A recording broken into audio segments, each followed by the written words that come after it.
Méditation de la communauté des disciples du Christ vivant en ce samedi de la 31e semaine du temps ordinaire, année liturgique B. Dédicace de la basilique du Latran. Évangile de Jésus-Christ selon saint Jean, au chapitre 2, les versets 13 à 22. Comme la Pâque juive était proche, Jésus monta à Jérusalem. Dans le temple, il trouva installés les marchands de bœufs, de brebis et de colombes et les changeurs. Il fit un fouet avec des cordes et les chassa tous du temple, ainsi que les brebis et les bœufs. Il jeta par terre la monnaie des changeurs, renversa leur comptoir et dit aux marchands de colombes: enlevez cela d'ici. Cessez de faire de la maison de mon Père une maison de commerce. Ses disciples se rappelèrent qu'il est écrit: l'amour de ta maison fera mon tourment.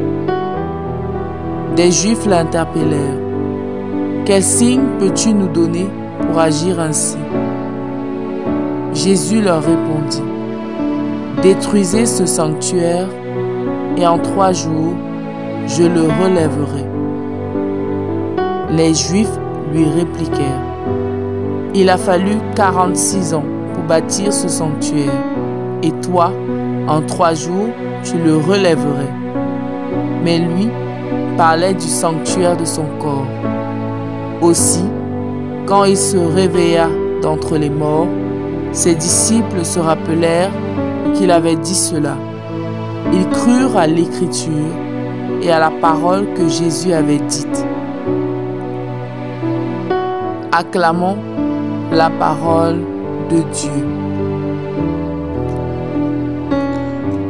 Méditation. Bien-aimés dans le Seigneur, que Dieu soit loué en tout temps. En ce samedi de la 31e semaine du temps ordinaire, année liturgique B, l'Église fête la dédicace de la basilique du Latran, également appelée Saint Jean du Latran ou archibasilique du Très Saint Sauveur et des Saints Jean-Baptiste et Jean l'Évangéliste.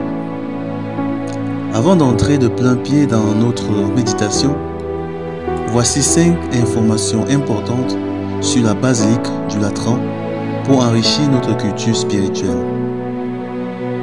Bien qu'elle soit située à Rome, la basilique du Latran est la cathédrale de l'évêque de Rome, c'est-à-dire le pape. En tant que cathédrale du diocèse de Rome, elle est considérée comme la mère de toutes les églises du monde. La basilique du Latran est l'une des 4 basiliques majeures de Rome, aux côtés de la basilique Saint-Pierre, de la basilique Sainte-Marie majeure et de la basilique Saint-Paul hors les murs. Elle a un statut particulier car elle est la plus ancienne des basiliques et la plus importante dans la hiérarchie ecclésiastique. La basilique du Latran a été fondée par l'empereur Constantin au IVe siècle et est la première église chrétienne officiellement construite à Rome.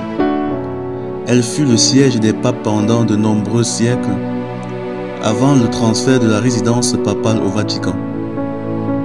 La basilique du Latran a accueilli de nombreux conciles et cérémonies importantes dans l'histoire de l'Église. Elle symbolise l'autorité spirituelle du pape comme chef de l'Église universelle. La basilique du Latran, avec son impressionnante façade, ses statues monumentales et son intérieur somptueux, attire de nombreux pèlerins. Chaque année, le 9 novembre, le pape y célèbre une messe pour la fête de sa dédicace. Nous comprenons mieux pourquoi, en ce jour de fête, les textes liturgiques font référence au temple, en particulier au temple de Jérusalem. Dans la première lecture, le prophète Ézéchiel décrit une vision où un fleuve sort du temple de Jérusalem et se répand dans le désert, apportant vie et guérison. Dans la tradition chrétienne, ce fleuve est souvent interprété comme une préfiguration de la venue de l'Esprit Saint, source de vie et de renouvellement des cœurs, et une promesse de guérison et de salut par le Messie. Dans l'Évangile, Jésus se rend au temple de Jérusalem pour la fête de la Pâque juive, où il trouve le parvis rempli de marchands et de changeurs d'argent, là pour permettre aux pèlerins d'acheter des animaux pour les sacrifices et de changer leur monnaie.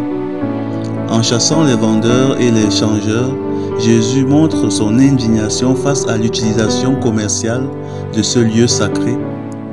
Ces textes rappellent la sacralité de la maison de Dieu, de l'Église. Aujourd'hui, nous assistons souvent à une désacralisation de l'Église. En Europe, par exemple, les grandes églises et cathédrales sont parfois perçues davantage comme des sites touristiques que comme des lieux de prière et de recueillement.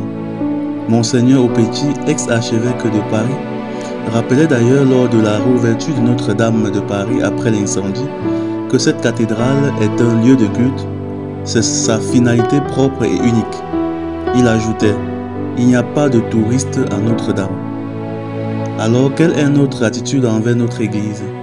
Respectons-nous sa propreté en évitant de la traiter comme une poubelle? En faisons-nous un réfectoire ou un lieu de bavardage? Reconnaissons-nous en entrant dans l'Église la présence de Dieu? Célébrer la dédicace de la basilique du Latran, c'est aussi célébrer l'Église, corps du Christ. C'est honorer notre propre Église et nous rappeler que notre corps est aussi un temple, le temple du Saint-Esprit, comme le souligne Saint Paul dans sa première lettre aux Corinthiens. Respectons-nous ce temple ou le profanons-nous en le couvrant de vêtements indécents ou en le souillant par des actes d'impureté? En ce jour, demandons à Dieu de nous purifier par les eaux vives qui coulent du sanctuaire de son temple pour nous renouveler, nous restaurer et faire de nous des églises vivantes, témoins de sa présence. Prions. Seigneur, Dieu notre Père, nous te demandons de purifier nos cœurs et nos corps pour que nous devenions dignes de ta présence. Aide-nous à respecter ta maison et à honorer notre corps comme un temple vivant de ton esprit. Par Jésus le Christ notre Seigneur. Amen. Intercession. Nous te prions, Seigneur Jésus, pour notre Église universelle, pour qu'elle demeure une communauté sainte et d'épanouissement en toi, qu'à travers elle, chacun puisse trouver la paix, la guérison et le salut. Que les fidèles respectent et protègent cette Église qui est ton propre corps. Vierge Marie, intercède pour nous. Exercice spirituel. En ce jour, visitons une église ou une chapelle et prenons un moment de recueillement en silence pour honorer la présence de Dieu. Demandons-lui de nous purifier intérieurement et de faire de notre corps un temple où son esprit peut demeurer. Que cet exercice nous aide à approfondir notre respect pour le sacré, aussi bien dans les lieux de culte que dans notre vie quotidienne. Loué soit Jésus-Christ, à jamais.